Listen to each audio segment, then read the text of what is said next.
11वी नागरिकशास्त्र chapter 10वा 1945 नंतरचे जग part 2. मागील प्रकरणात आपण 1945 नंतर झालेले बदल अभ्यासले. युरोपात शीतयुद्धाला कशी सुरुवात झाली व आशिया खंडातील बदल पाहिले. आता आपण 1959 नंतर झालेले बदल अभ्यासू. कालखंड 1959 ते 1962 शीतयुद्धातील बदलांचा काळ.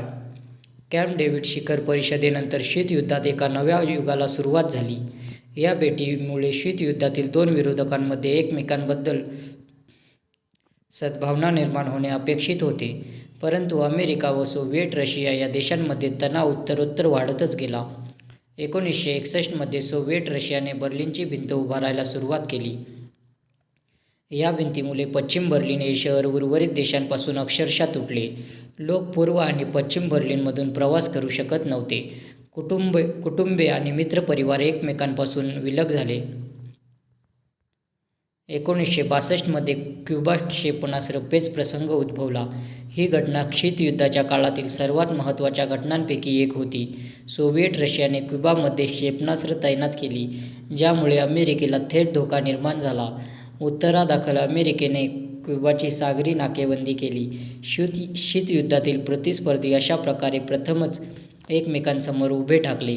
1945 नंतर पहिल्यांदाच अमेरिका आणि सोव्हिएट रशियाचे नौदल समोरासमोर आले आणि युद्धाची शक्यता बळावली. असे युद्ध झालेच तर ते अणुयुद्ध ठरेल ही भीती निर्माण झाली होती. त्यामुळे या दोन देशांवर तणाव कमी करण्यासाठी दबाव टाकण्यात आला. सोव्हिएट रशियाने क्युबातून क्षेपणास्त्र काढून घेतल्यावर परिस्थिती निवळायला सुरुवात झाली. 1960च्या दशकात तिसऱ्या जगात अनेक महत्त्वाच्या घडामोडी घडल्या. 1961 साली पहिली अलिप्तवादी परिषद बेलग्रेड येथे भरवण्यात आली. अलिप्ततेची संकल्पना दोन महत्त्वाच्या तत्त्वांवर आधारलेली आहे: जागतिक घडामोडींबाबत स्वतंत्र दृष्टिकोन आणि शांततेचा दृष्टिकोन. म्हणूनच अलिप्तवादी देशांनी शीतयुद्ध काळातील युतींपासून स्वतःला लांब ठेवले. कालानुरूप जेव्हा नवीन देश स्वतंत्र होऊन अलिप्तवाद स्वीकारू लागले, तेव्हा अलिप्तवाद ही एक चळवळ म्हणून उभी राहिली. अलिप्तता म्हणजे आंतरराष्ट्रीय राजकारणात राज्यांनी अक्रियाशील व तटस्थ राहावे असे नव्हे. उलटपक्षी शांतता आणि विकासाचे संवर्धन करण्यासाठी राज्यांनी जागतिक घडामोडीत सहभाग नोंदवणे अपेक्षित आहे. भारताचे जवाहरलाल नेहरू, इजिप्तचे गमाल अब्दुल नासेर, घानाचे क्वामे नक्रुमा, इंडोनेशियाचे सुकार्नो, युगोस्लाव्हियाचे जोसिफ ब्राझ टिटो हे अलिप्तवादी चळवळीचे संस्थापक होते. गेल्या 50 वर्षात अलिप्तवादी चळवळ वाढली. या चळवळीने विकसनशील देशांना आर्थिक व राजकीय हक्क मिळवून देण्यास मदत केली. आज ही चळवळ अनेक आव्हानांना तोंड देत आहे. यामध्ये अतिसंहारक शस्त्रांचे निर्मूलन, दहशतवादाविरोधात लढा देणे, मानवी हक्कांचे रक्षण, संयुक्त राष्ट्रांना अधिक परिणामकारक करण्यासाठी प्रयत्नशील राहणे इत्यादी सारख्या आव्हानांचा समावेश होतो. पहिल्या बेलग्रेड परिषदेपासून चळवळीच्या नियमितपणे शिखर बैठका होत असतात. बेलग्रेड येथे 1961 साली 25 सदस्यांसोबत या चळवळीला सुरुवात झाली. आज सदस्य संख्या 120 वर जाऊन पोहोचली आहे. कालखंड 1962 ते 1972 देतांचा पाया. क्युबातील क्षेपणास्त्र पेच प्रसंगाचा शीतयुद्धाच्या धूमचक्रीत प्रचंड परिणाम झाला. या पेच प्रसंगामुळे दोन अण्वस्त्रधारी राष्ट्रे समोरासमोर उभे ठाकण्याची शक्यता वाढली आणि तणाव कमी करण्याची गरज प्रकर्षाने भासू लागली. अमेरिका आणि सोव्हिएट रशिया यांनी द्विपक्षीय कराराद्वारे तणाव कमी करण्यासाठी अनेक प्रयत्न केले. दोन राष्ट्रांना एकमेकांशी थेट संवाद साधता आला यासाठी दूरध्वनीची हॉटलाईन तयार करण्यात आली. अण्वस्त्र कमी करण्यासाठी अनेक करार देखील केले गेले.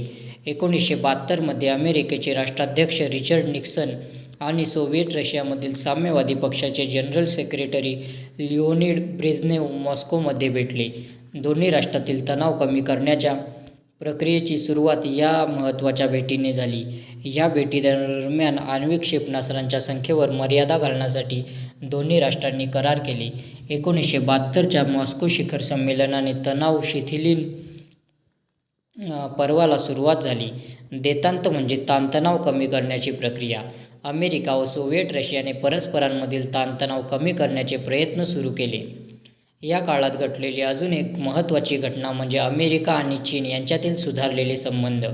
1949 साली झालेल्या चिनी राज्यक्रांतीपासून अमेरिकेने चीनच्या साम्यवादी शासनाला मान्यता दिली नव्हती. 1972 मध्ये अध्यक्ष रिचर्ड निक्सन यांनी चीनला भेट दिली. चीनने भेट दिल्यामुळे 1972 मध्ये अमेरिकेने चीनच्या साम्यवादी शासनाला मान्यता दिली. चीनने साम्यवाद स्वीकारल्यानंतर अमेरिकन अध्यक्षांमार्फत दिली गेलेली ही पहिलीच भेट होती. कालखंड 1972 ते 1979. देतांतचे पर्व. देतांत म्हणजे मैत्री नव्हे, ही केवळ ताण कमी करण्याची प्रक्रिया आहे. या प्रक्रियेला हळूहळू सुरुवात झाली. अमेरिका आणि सोव्हिएट रशिया यांनी तणाव कमी करण्यासाठी बरेच पुढाकार घेतले. यामध्ये पुढील बाबींचा समावेश होतो. 1973 साली पॅरिस येथे परिषद होऊन व्हिएतनाम युद्ध थांबवण्याचे प्रयत्न करण्यात आले. 1975 साली आयोजलेले अपोलो सोयुज संयुक्त अंतरिक्ष उड्डाण करण्यात आले. पूर्व आणि पश्चिम युरोपीय देशांमधील तणाव कमी करण्यासाठी संरक्षण या विषयावर युरोपमध्ये हेल्सिंकी परिषद घेण्यात आली. अमेरिका आणि सोव्हिएट रशियासोबतच एकूण 35 युरोपियन राष्ट्रांनी या परिषदेत सहभाग नोंदवला होता. अरब-इस्रायल वाद सोडवण्यासाठी अमेरिकेने 1978 मध्ये कॅम्प डेव्हिड येथे परिषद आयोजित केली. अमेरिकन अध्यक्ष जिमी कार्टर, इजिप्तचे अध्यक्ष अनवर अल सदात आणि इस्रायलचे प्रधानमंत्री मेनेकन बेगिन यांनी मध्य पूर्वेतील देशांसाठी शांततेच्या संरचनेवर स्वाक्षरी केली. या परिषदेमार्फत इस्रायल आणि अरब जगातील तणाव कमी करण्याचे प्रयत्न करण्यात आले. या टप्प्यात इतरही अनेक महत्त्वाचे बदल पाहायला मिळाले. या बदलांना आर्थिक महत्त्व होते. 1973 मध्ये अरब-इस्रायल युद्ध झाले. इस्रायलवर दबाव टाकण्यासाठी अरब राष्ट्रांनी तेलाचे उत्पादन कमी करण्याचे ठरवले. परिणामतः तेलाची किंमत अचानक वाढली. हे सर्व पेट्रोलियम निर्यातदार देशांची संघटना या संस्थेमार्फत करण्यात आले. यामुळे संपूर्ण जगातील तेलाच्या किमतीत वाढ झाली. अजून एक घटना म्हणजे अलिप्तवादी देशांनी घेतलेला पुढाकार. अलिप्तवादी गटाने नवीन आंतरराष्ट्रीय आर्थिक व्यवस्थेची मागणी केली. गरीब देशांना जागतिक आर्थिक निर्णय प्रक्रियेत सहभाग घेता यावा, या मागणीमागचा उद्देश होता. कारण या निर्णय प्रक्रियेवर कायम श्रीमंत देशांचे वर्चस्व राहिले आहे. या टप्प्यात आंतरराष्ट्रीय संबंधात आर्थिक समस्यांना मिळणारे वाढते महत्त्व पाहायला मिळाले. एकीकडे अमेरिका आणि सोव्हिएट रशिया यांच्यातील राजकीय वाद निवळत होता. दुसरीकडे तिसरे जग मागण्या मांडताना अधिक सक्रिय झालेले पाहायला मिळत होते. याच टप्प्यात नवीन परिभाषा वापरायला सुरुवात झाली. जगाचे विभाजन करताना आता ते उत्तर-दक्षिण विभाजन असे रेखाटले गेले. उत्तर गोलार्धातील श्रीमंत देशांची गणती उत्तर विभाजनात केली गेली, जसे की सोव्हिएट रशिया, युरोप आणि उत्तर अमेरिका. दक्षिण गोलार्धातील गरीब देशांची गणती दक्षिण विभाजनात केली गेली, आशिया, आफ्रिका आणि दक्षिण अमेरिकेतील देश. हा टप्पा आर्थिक परस्परावलंबनाचा देखील होता. तेथे मुख्यतः आर्थिक समस्यांबाबतीत समन्वय साधला गेला. आर्थिक समन्वयासाठी संघटना निर्मितीचा टप्पा म्हणून याकडे आपणास पाहता येऊ शकते. समन्वयाचा हेतू साध्य करण्यासाठी आर्थिक संघटनांनी व्यापारावर लक्ष केंद्रित केले. सीमा शुल्कांसारखे व्यापारी अडथळे काढून टाकण्याचा यामागील विचार होता. वस्तूंच्या अनिर्बंधित व्यापारामुळे लोकांमध्ये एकमेकांप्रती सद्भावना व समन्वयाची भावना जागृत होईल. मुक्त व्यापाराच्या करारांना मान्यता देऊन हे केले गेले. या संघटनांना व्यापारी गट असे देखील म्हटले जाते. उदाहरणार्थ, दक्षिण-पूर्व आशियाई देशांची संघटना आणि युरोपियन युनियन या दोन्ही प्रादेशिक संघटनांनी मुक्त व्यापाराचे करार केले आहेत. व्यापार गट म्हणून नाफ्टाची स्थापना करण्यात आली. यात कॅनडा, अमेरिका आणि मेक्सिको या देशांचा समावेश होता. याशिवाय अशा काही प्रादेशिक संघटना आहेत ज्यांची निर्मिती संवादाला उत्तेजन देण्याच्या आणि दृढ प्रादेशिक वातावरण निर्मितीसाठी करण्यात आली आहे. आर्थिक व व्यापारविषयक समन्वयाला उत्तेजन देण्यासाठी संघटनांची निर्मिती झाली आहे. उदाहरणार्थ, दक्षिण आशियाई प्रादेशिक सहकार संघटना, अमेरिकन स्टेट्स संघटना, आफ्रिकन युनियन. कालखंड 1969 ते 1985. नवीन शीतयुद्ध. 1979 मध्ये घडलेल्या दोन घटनांनी देतांतला वेगळेच वळण दिले. इराणमध्ये क्रांती झाली आणि इराणच्या शाहची हकालपट्टी करण्यात आली. क्रांतिकारी इस्लामी नेता आयतोल्ला खोमेनी यांच्या नेतृत्वाखाली इराण इस्लामिक राज्य बनले. या नव्याने प्रस्थापित झालेल्या सरकारने अमेरिकेसोबत केलेले सर्व करार संपवले आणि शिवाय सेंटो या लष्करी संघटनेमधून देखील बाहेर पडले. अफगाणिस्तानमध्ये सोव्हिएट रशियाच्या मदतीने बाबरा कारमाल यांनी राज्याचा प्रमुख म्हणून अफगाणिस्तानवर नियंत्रण मिळवले.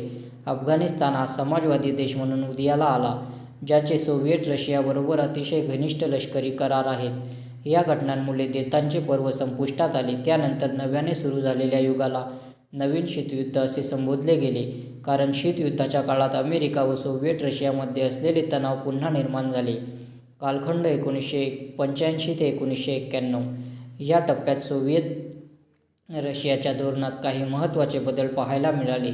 सोव्हिएट रशियाचे नवीन नेते मिखाईल गोर्बाचेव यांनी देशाच्या धोरणात काही महत्त्वपूर्ण बदल केले.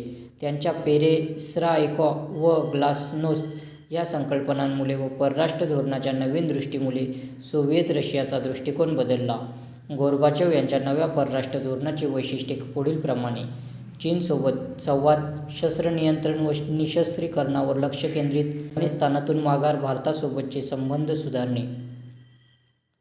गोर्बाचेव यांच्या नव्या धोरणाचा परिणाम देशाच्या अंतर्गत राजकारणात पाहायला मिळाला. लोकांना सरकारच्या धोरणांवर टीका करण्याचा अधिकार मिळाला होता. सोव्हिएट रशियाच्या साम्यवादी पक्षाचे नियंत्रण संपुष्टात आले. याच काळात पूर्व युरोपातील काही बदल झालेले दिसून येतात. सोव्हिएट रशियाच्या बदललेल्या धोरणांचा परिणाम पूर्व युरोपातील देशांच्या राजकारणावर झाला. लोक अधिक राजकीय स्वातंत्र्याची मागणी करू लागले.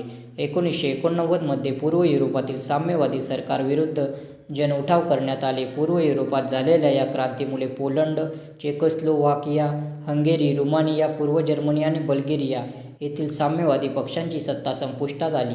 नंतर या देशांमध्ये लोकशाही शासनपद्धती अस्तित्वात आली.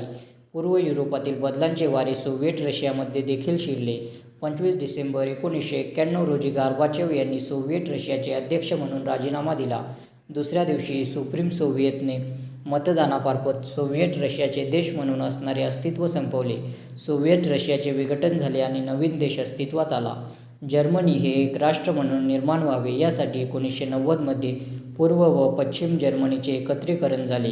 चेकोस्लोवाकियाचे मात्र 2 देशात विभाजन करण्यात आले. स्लोवाकिया आणि चेक रिपब्लिक.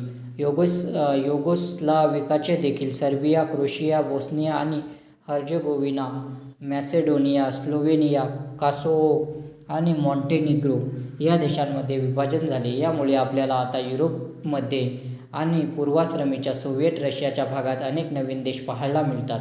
शीतयुद्ध म्हणजे अमेरिका व सोव्हिएट रशिया यांच्यातील संघर्षाची स्थिती होय. सोव्हिएट रशियाच्या विघटनामुळे शीतयुद्धाचे पर्व संपले. 1991 नंतरच्या जगाचे वर्णन करताना 2 नवीन शब्दप्रयोग वापरले गेले: सोव्हिएट रशियानंतरचे युग आणि शीतयुद्धानंतरचे युग. या नवीन पर्वात चीन आणि भारत, ब्राझील, दक्षिण आफ्रिका यांसारख्या देशांचा उदय झालेला पाहायला मिळाला. जागतिक व्यापार संघटना WTO, G20, BRICS, Brazil, Russia, Bharat, चीन, दक्षिण आफ्रिका यांसारख्या संघटना जागतिक घडामोडींमध्ये महत्त्वाची भूमिका वठवू लागल्या. हे व यांसारखे इतर बदल आपण पुढील इयत्तेत अभ्यासणार आहोत.